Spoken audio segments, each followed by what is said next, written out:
চট্টগ্রামের পতেঙ্গা সমুদ্র সৈকতকে বিশ্বমানের আধুনিক পর্যটন নগরী হিসেবে গড়ে তুলতে কাজ শুরু করেছে চট্টগ্রাম উন্নয়ন কর্তৃপক্ষ এবং প্রায় 6 কিলোমিটার জুড়ে রিক্রিয়েশন জোন হিসেবে বিশেষ পরিকল্পনা নিয়েছে সিডিএ।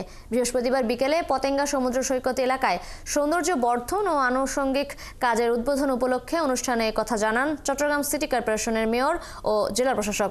এ সময় জানানো হয়, রিক্রিয়েশন জোনের 2 প্রান্তে থাকবে বিশেষায়িত আন্তর্জাতিক মানের সব সুযোগ সুবিধা, থাকবে দৃষ্টিনন্দন কনভেনশন হল, শপিং মল ও 5 তারকা হোটেল। এছাড়াও রিক্রিয়েশন জোনের 2 প্রান্তে সংযোগ তৈরি করবে টয় ট্রেন। এছাড়া থাকবে কেবল কার, অন্যান্য সাধারণ রাইড সহ ওয়াটার রাইডের সুব্যবস্থা। সহযোগিতা নিয়ে এই পতেঙ্গা সমুদ্র সৈকতকে একটি আন্তর্জাতিক মানের সমুদ্র সৈকতে পরিণত করার চেষ্টা করব। একটা আন্তর্জাতিক বিনোদন কেন্দ্র হওয়ার জন্য যেসব ফ্যাসিলিটিস এনশিওর করা দরকার, ইনশাল্লাহ আমরা ইন ফিউচারে করার চেষ্টা করব। যে এই সময়ে অন্ততপক্ষে যে পর্যটকরা ফিরে যাবে না এবং বিভিন্ন জায়গা থেকে আজকে চট্টগ্রামে আসছে শুধুমাত্র পতেঙ্গা দেখার জন্য, তারা নিরাশ হবে না।